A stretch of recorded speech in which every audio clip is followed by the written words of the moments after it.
2011 সালের TET সার্টিফিকেটগুলির life time validation সম্পর্কে school service commission আজ একটি বিজ্ঞপ্তি প্রকাশ করেছে। বিজ্ঞপ্তিতে কী বলা রয়েছে বিস্তারিত জেনে নিন।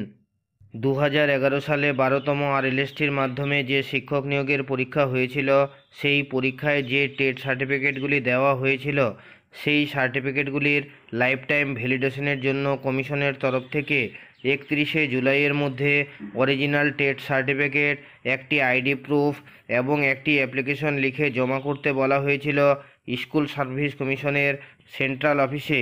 কিন্তু পশ্চিমবঙ্গ স্কুল সার্ভিস কমিশন আজ বিজ্ঞপ্তি দিয়ে জানায়, পশ্চিমবঙ্গ স্কুল সার্ভিস কমিশনের সেন্ট্রাল অফিসে অ্যাপ্লিকেশন করে সার্টিফিকেট জমা করতে হবে।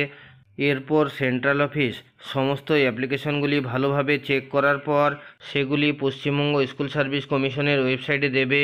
পরবর্তীতে ক্যান্ডিডেটদের রিজিওনাল অফিস থেকে নতুন সার্টিফিকেট তুলতে হবে। সেই সার্টিফিকেট রিজিওনাল অফিস থেকে তোলার তারিখ স্কুল সার্ভিস কমিশনের ওয়েবসাইটে পাওয়া যাবে।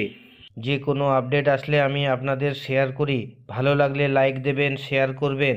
আর আপনি যদি আমার চ্যানেলে প্রথমবার আসেন, তাহলে এই ধরনের ভিডিওগুলি পাওয়ার জন্য চ্যানেলটিকে অবশ্যই সাবস্ক্রাইব করবেন এবং পাশে থাকা বেল চিহ্নটি টিপে নোটিফিকেশন অল করে দেবেন।